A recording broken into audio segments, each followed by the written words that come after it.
তাকেই আজি পৃথিৱী ক্ৰিয়েশ্যন মানে এই জেগাতে নগাঁৱৰ পশ্চিম নগাঁৱত আজি আহিছোঁ আৰু জাগিৰোডৰ ওচৰত সঁচাই ভাল লাগিছে আৰু ধন্যবাদ জনাব লাগিব সকলোৱে যিধৰণে প্ৰচেষ্টাত উঠি অহা প্ৰজন্মক অভিনয় সম্পৰ্কে আচলতে এই ধাৰাটো লাহে লাহে বাঢ়ি গৈ আছে ৱৰ্কশ্বপ অভিনয় আৰু নাটক কৰ্মশালা আৰু পৃথিৱী ক্ৰিয়েশ্যনক ধন্যবাদ জনাইছোঁ তেওঁলোকে এখন নাটকো কৰিছে তেওঁলোকৰ প্ৰদৰ্শন কৰি আছে আৰু মই ইয়াত উপস্থিত হৈ এটাই ভাল লাগিছে যে অভিনয় সম্পৰ্কে যিটো ধৰণৰ এতিয়া সকলো সজাগ হৈছে ল'ৰা ছোৱালীক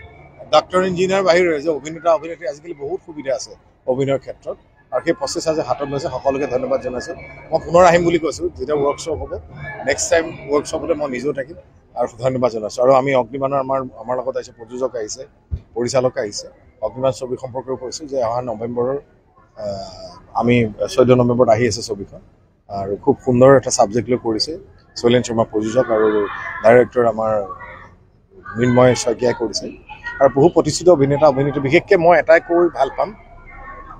যে কুলদা কুমাৰ ভট্টাচাৰ্যৰ এখন শেষ ছবি আৰু তেওঁ আমাৰ মাজত নাই তাৰবাবে মই ভাবোঁ এই ছবিখনৰ এটা প্লাছ পইণ্ট বুলি ভাবোঁ best of the best performance তেওঁ দি থৈ গৈছে আৰু মই ভাবোঁ এইটোৱে হ'ব তেখেতৰ প্ৰতি আমাৰ শ্ৰদ্ধাঞ্জলি অগ্নিবাণ পাহৰিছোঁ মানে এই কি আছিল নায়ক আৰু খলনায়কৰ যুঁজত বগা আৰু কলাৰ শিপাৰত